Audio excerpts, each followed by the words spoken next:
میں کہتا اماں اس کا کیا کرنا ہے؟ تو اماں کہتی ذرا سونگنا، دنیا میں ایسی خوشبو کہیں ہے جو خوشبو مدینے والے کے پسینے میں ہے؟ اور یارو دیکھو نا کسی درویش نے کیا کہا ہے، وہ کہتا ہے مدینے میں سکون کیوں ہے، قرار کیوں ہے، خوشبو کیوں ہے، ٹھنڈک کیوں ہے، دل کیوں لگتا ہے؟ وہ کہتے عرصہ ہوا طیبہ کی گلیوں سے وہ گزرے تھے، اب تک ان گلیوں میں خوشبو ہے پسینے کی۔ عرصہ ہوا طیبہ کی گلی، تو اگر کسی نے حسن سے ہی پیار کرنا ہے تو پھر وہ جبر نہ کرے، وہ آئے نہ میرے رسول سے پیار کرے، آئے نہ حضور کی سادگی سے پیار کرے، آئے نہ میرے رسول کریم کے بظاہر کچے گھر سے پیار کرے، آئے نہ حضور کے سادے لباس سے پھوٹنے والی نورانیت سے پیار کرے۔ اگر حسن سے ہی پیار کرنا ہے تو صحابہ کہتے ہیں ہم نے دیکھا ہے چاند چمکتا، حضور کے مقابل چمکتا دیکھا ہے، لیکن حضرت جابر بن سمرہ کہتے ہیں مجھ سے قسم لے لو جب حضور کے چہرہ نور سے کپڑا ہٹتا تھا چاند منہ چھپاتا پھرتا تھا۔ ہم نے دیکھا ہے چاند کی روشنی ماند پڑتی تھی چاند کی روشنی۔ عرب کی چاند جب وہ کسی نے نا کہا ہے قیامت کے نقشے سارے بدل جانے ہیں، تو کہا کیسے بدلیں گے؟ حضور کی دعا سے، نبی پاک کی سفارش سے، یا سارے انبیاء مل کے عرضیاں پیش کریں گے؟ تو نہیں، اس نے کہا بس حضور نے جب آ جانا ہے نا، جب وہ بس نا ایک بکل مار کے نا، ویسے بھی سونا پیس وٹامنے جاندا ہے، جب آ جانا ہے نا انہوں نے، تو آنے سے ہی نا چہرہ ہی دیکھ کے وہ تبدیلی آ جائے گی ماحول میں۔ کچھ لوگوں کے آنے سے ہی تبدیلی۔ مجھے ایک دوست مدینے میں کہنے لگے بڑی باتیں سوچ کے آیا تھا، بڑا کچھ ذہن میں تھا، یہاں آ کے ہوا کیا ہے؟ میں نے کہا اتنے نہیں بولیا جاندہ، نالے اتنے نا دو باتیں ہیں، ایک تے بولیا جاندہ نہیں تے دوجی گل ہے بولن دی لوڑ ہی نہیں رہندی۔ میرے امام نے کہا لب واہ ہے آنکھ بند ہے پھیلی ہے جھولیاں، لب واہ ہے، چپ بولنا نہیں، لب واہ ہے آنکھیں بند ہے اور پھیلی ہے جھولیاں۔ اکھاں میٹ لو، چپ کر جاؤ تے چولی اگے کرو، دسو چاہیے کیجے۔ لب واہ ہے آنکھیں بند ہے پھیلی ہے جھولیاں، کتنی مزے کی بھیک تیرے پاک در کی ہے۔ اگر کسی نے حسن سے پیار کرنا ہے تو پھر آئے نہ میرے رسول پاک سے کرے، آئے نہ حضور سید عالم سے کرے، آئے نہ رسول کریم کی رعنائیوں سے کرے۔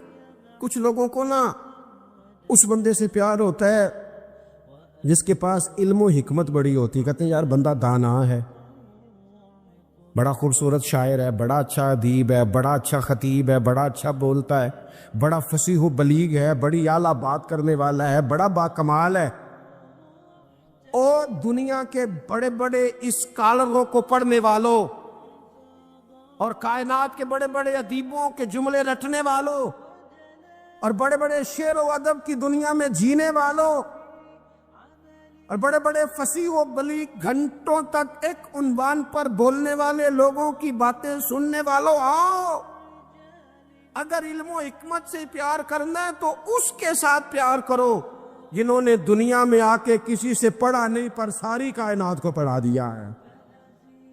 وَعَلَّمَكَ مَا لَمْ تَكُنْ تَعْلَمْ، رب کہتا ہے حبیب آپ جو نہیں نہ جانتے تھے سارا ہی آپ کو سکھا دیا ہے۔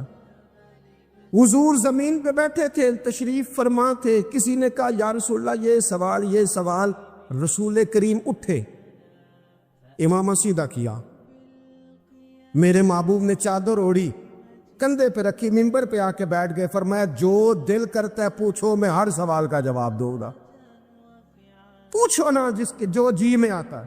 حضرت عمر کہتے زور سے عصر تک بیان کیا، نماز پڑھی، پھر منبر پہ، عصر سے مغرب تک حضور نے باتیں بتائیں، پھر نماز پڑھی، پھر منبر پہ، عصر سے مغرب تک کہتے کریم نے ہمیں اتنا نوازا اتنا نوازا اتنا نوازا کہ جنتی جنت میں چلے گئے، جہنمی جہنم میں چلے گئے، زندگیاں ختم ہوئیں اور قلم ٹوٹ گئے، پر تیرے اوصاف کا ایک باب بھی پورا نہ ہوا۔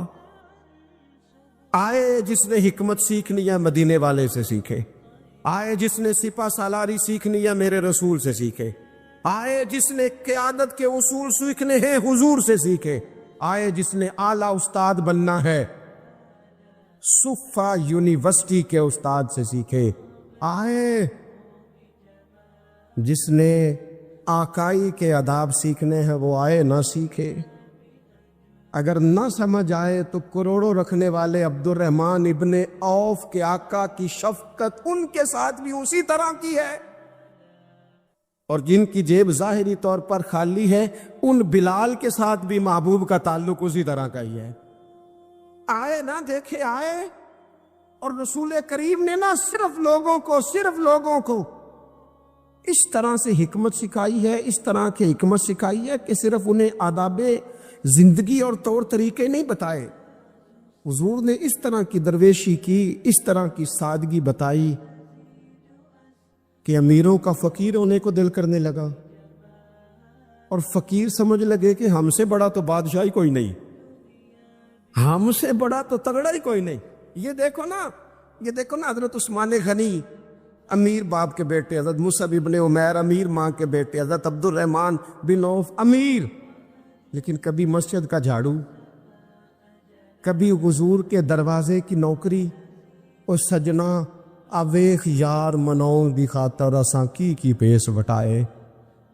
ان امیروں کو نہ فقیری کے ڈھب سکھائے، اور یہ ہے بلال حبشی، کہتے میں غلام، میرا باپ غلام، دادا پردادا غلام، گھر سارے غلاموں کے، لیکن میں وہ والا غلام ہوں کہ کبھی آ جاؤں نا محفل میں تو عمر جیسا بندہ اٹھ کے کھڑا ہو جاتا ہے اور میرا بازو تھام کے لاتا ہے۔ عمر جو دھرتی پہ درہ مارے تو زلزلے رک جائیں، عمر اعلان کر دے تو دنیا کانپ جائے، لیکن سیدنا بلال کہتے ہیں میرا بازو تھامتے عمر، اپنی جگہ پہ بٹھاتے، میں رو پڑتا، میں کہتا سونیا غریب ماں کا پتر، میرا ابا چکی چلاتا تھا، کام کرتا تھا، اتنا احساس۔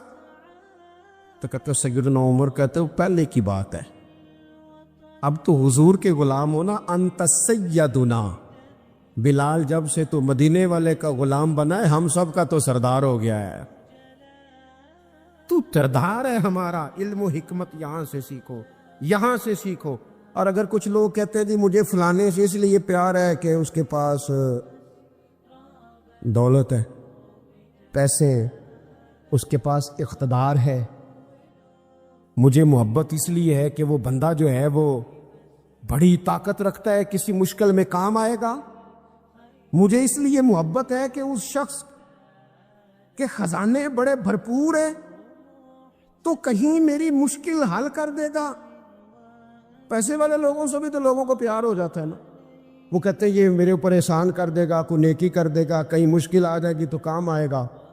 تو اگر خزانے والوں سے ہی پیار کرنا ہے تو پھر ان سے تو نہ پیار کرو، جن کے پاس خزانے تو ہیں دل کوئی نہیں، جن کے پاس تجوریاں تو ہیں بانٹنے کا جذبہ کوئی نہیں، جن کے پاس بینک بیلنس تو ہے لیکن ان کے پاس مروت کا حسن کوئی نہیں، جو باتیں تو بڑی رکھتے ہیں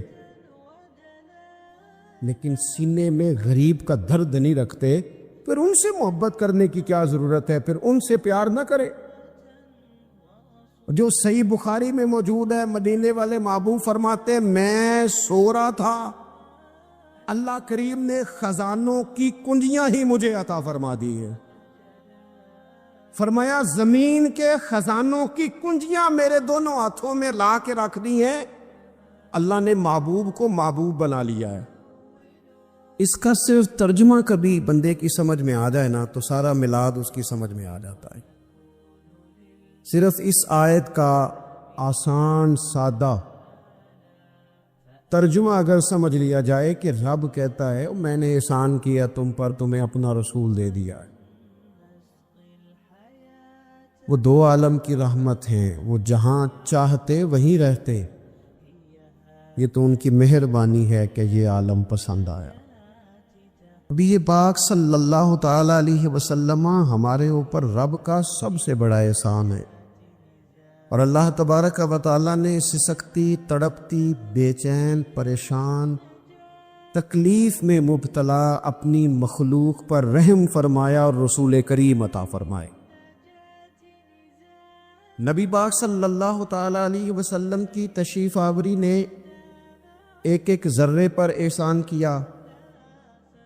حضور سے ایک ایک نگر، ایک ایک پتہ فیض یاب ہوا، لیکن بعض چیزیں ایسی ہیں جنہیں خصوصی طور پر سرکار نے نوازا، بعض معاملات پر خاص کرم نوازی حضور نے فرمائی۔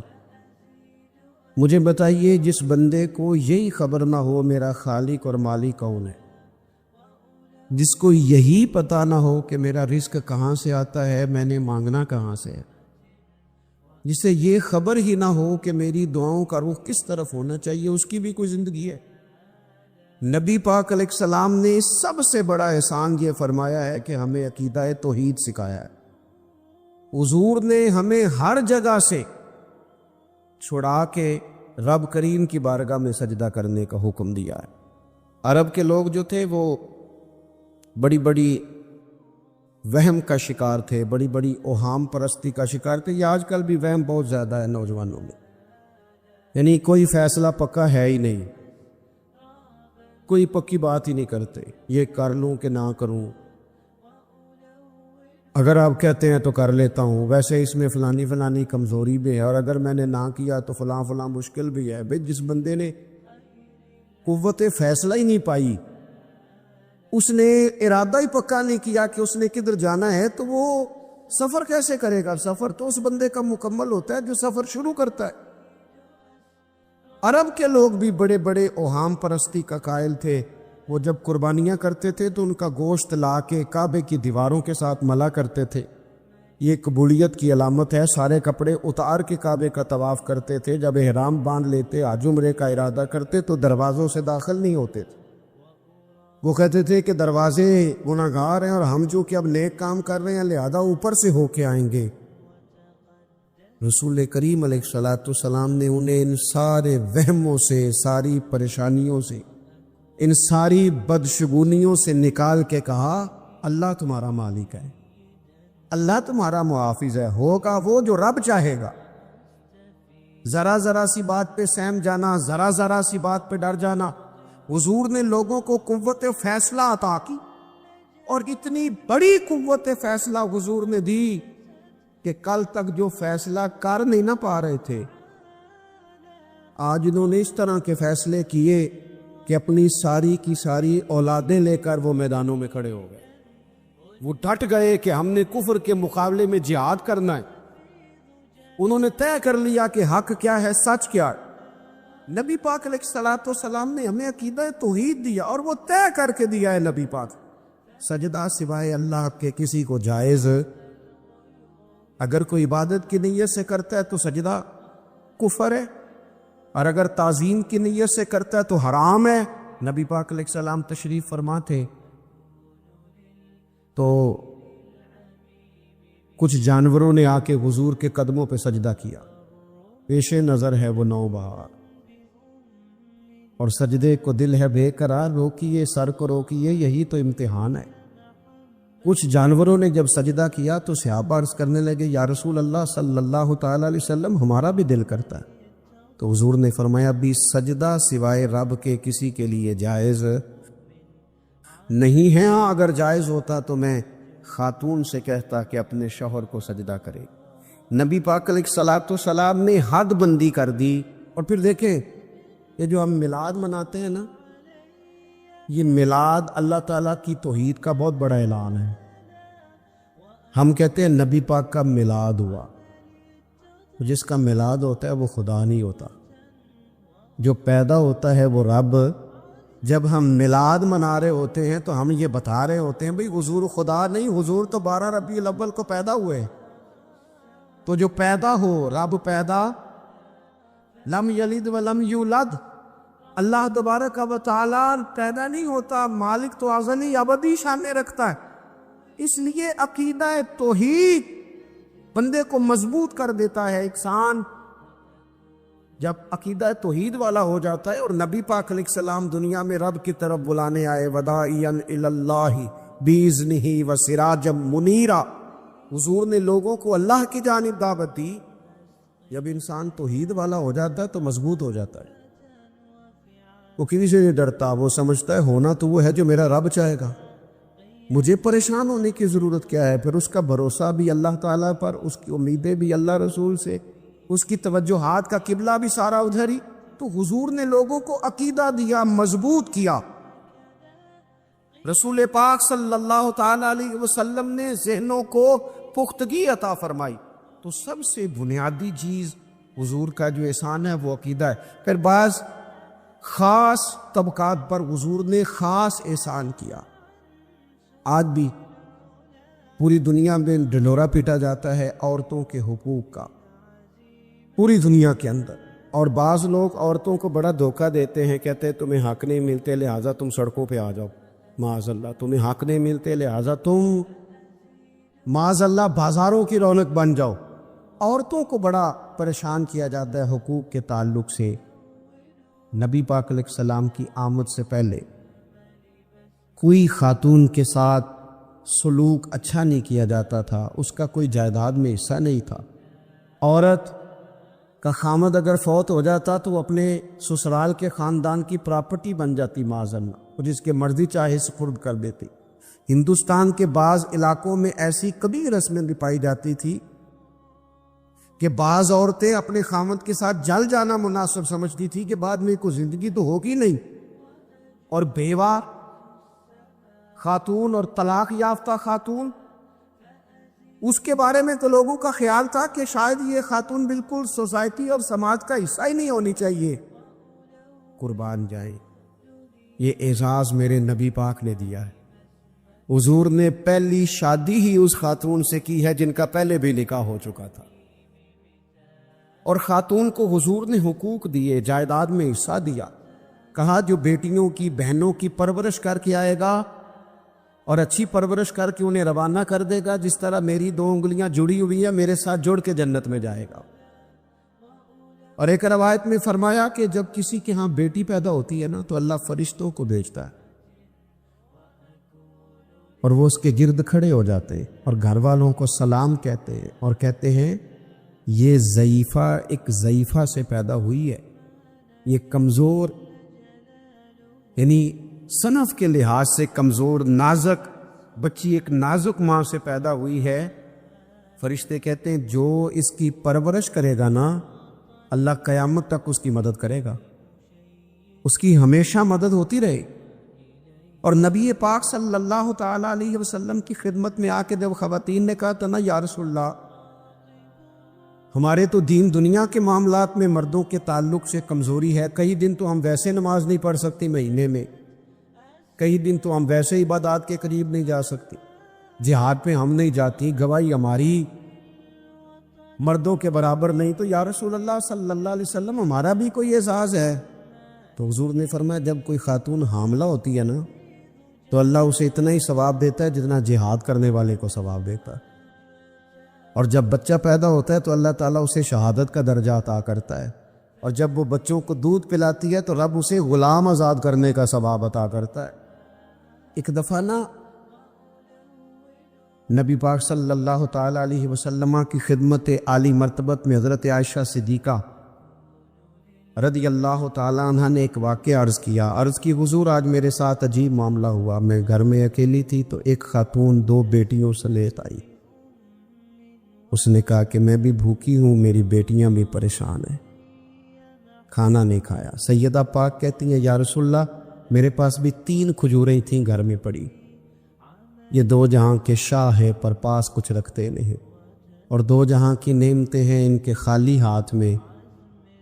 فرماتی ہیں وہ 3 کھجوریں میں نے ان 3 ماں بیٹیوں کو دے دی. ماں نے پہلے ایک کھجور دونوں بیٹیوں کو دی, پھر بچیاں وہ کھجور کھا کے ماں کی طرف دیکھنے لگی تو جو کھجور ماں کے پاس تھی اماں نے اس کے بھی 2 حصے کر کے بیٹیوں میں بانٹ دیے.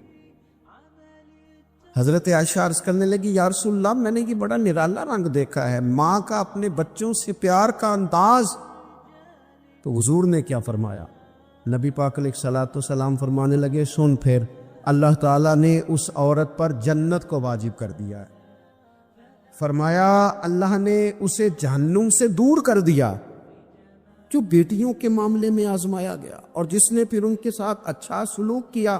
اپنا حضور کا عمل یہ تھا کہ حضور کی بڑی صاحبزادی سیدہ زینب رضی اللہ تعالیٰ عنہ، یہ حضور کی سب سے بڑی صاحبزادی ہیں، یہ بخاری میں آپ کو ملے گا کہ ان کی بیٹی جناب امامہ بنت زینب چھوٹی سی عمر تھی، تو جب حضور نماز کے لیے آتے تھے تو نواسی کو اٹھا کے ساتھ لے آتے تھے، اور وہ حضور نماز پڑھتے تھے تو وہ نبی پاک کے کندھوں پہ کھیلتی تھی۔ حضور نے عملاً بیٹیوں سے پیار کرنا سکھایا، بیٹیوں سے محبت کرے، بیٹیوں سے پیار کرے۔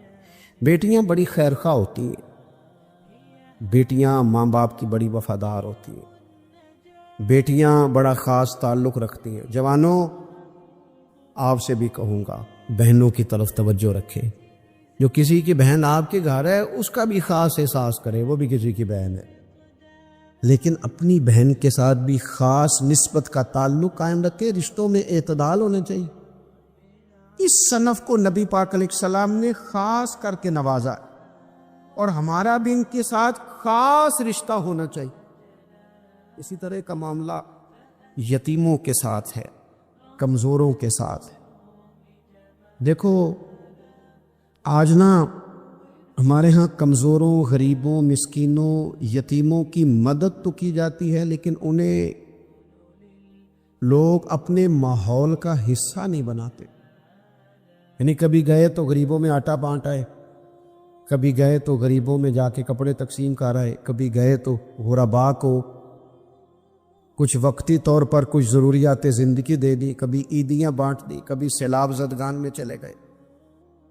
غرباء کو کچھ نہ کچھ صدقات تو دے دیے جاتے ہیں، ان پر کچھ خیرات تو کر دیا جاتا ہے، لیکن انہیں سوسائٹی کا، ماحول کا حصہ نہیں بنایا جاتا۔ حضرت عبداللہ ابن عمر کہتے ہیں نبی کریم علیہ السلام کے پاس نہ 10 دینار تھے، ویسے تو کائنات ہی میرے نبی کی مٹھی میں ہے، لیکن ظاہری طور پر 10 دینار تھے۔ حضور ایک دکان پہ گئے، 4 دینار کا حضور نے ایک جوڑا خریدا، کپڑے خریدے، وہ قمیض حضور نے پہنی، ایک انصاری آگے بڑھ کے عرض کرنے لگے حضور میرا بڑا دل کر رہا ہے، یہ مجھے نہیں دے دیتے آپ؟ تو حضور خوش ہو گئے۔ یہ میرے محبوب کا دروازہ ہے کہ جب کوئی مانگتا ہے تو حضور خوش ہو جاتے۔ نبی کریم سے مانگا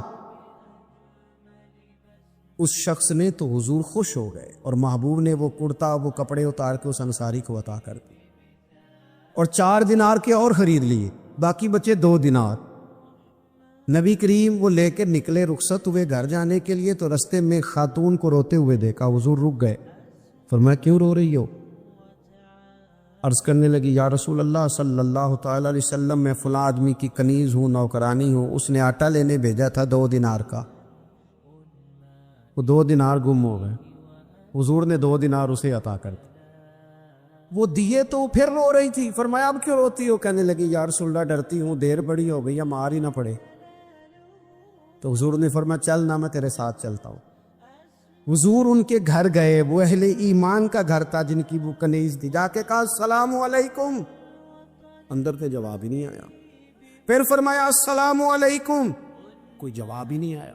محبوب کا طریقہ مبارکہ تھا 3 دفعہ دستک، پھر واپسی۔ تیسری دفعہ کہا السلام علیکم، تو وہ سارے بول پڑے وعلیکم السلام یا رسول اللہ، حضور ماں باپ قربان۔ تو حضور فرمانے لگے میں نے پہلے بھی 2 دفعہ سلام لیا، بولا کوئی نہیں۔ کہا یا رسول اللہ اپنے نصیب تھے نا کہ ہم پہ سلامتیاں بھیج کون رہا ہے، ہم نے سوچا ذرا 3 دفعہ مل جائے سلام، ذرا مل جائے نا، حضور سلامتی بھیج رہے ہیں تو آتی رہے نا۔ تو محبوب کریم علیہ الصلوۃ والسلام فرمانے لگے یہ تمہاری کنیز وہاں کھڑی رو رہی تھی، اس بیچاری کے 2 دینار گم ہو گئے تھے، اسے دوبارہ سامان لاتے کچھ دیر ہو گئی، اس پر سختی نہ کرنا، مارنا نہ۔ غلام کہنے لگے حضور اس خاتون کے قربان جائیں جو ہمارے کریم رسول کو ہم جیسے غریبوں کے گھر تک لے آئیے، مارنا کیا، ہم اسے آزاد کر دیں، یہ آزاد ہے اللہ کی رضا کے لیے۔ یہ دیکھو، یہ میرے نبی پاک کا انداز ہے۔ حضور نکلے تو جناب عبداللہ ابن عمر فرماتے ہیں رسول کریم فرمانے لگے شکر ہے اللہ تعالیٰ کا، 10 دینار تھے، ایک انصاری نے بھی قمیض پہن لی، میں نے بھی قمیض پہن لی، اور رب نے کنیز کو آزاد بھی فرما دیا۔ یہ انداز ہمیں نبی کریم نے دیا ہے کہ ہم اپنے دولتوں میں، اللہ کی عطاؤں میں غرباء کو، قریبیوں کو، رشتہ داروں کو، بہن بھائیوں کو تھوڑا شریک کر لیں، تاکہ وہ جو آسودگی اللہ نے ہمیں دی ہے اس میں سے دوسروں کو بھی کچھ نفع ملے۔ تو نبی پاک علیہ السلام کے غلاموں، یہ ہمیں سیکھنا ہے، اس پر ہمیں عمل کرنا ہے۔ اللہ کریم کی بارگاہ میں دعا ہے اللہ ہماری حاضری کو قبول فرمائے۔ آخر دعوا یا ان الحمدللہ۔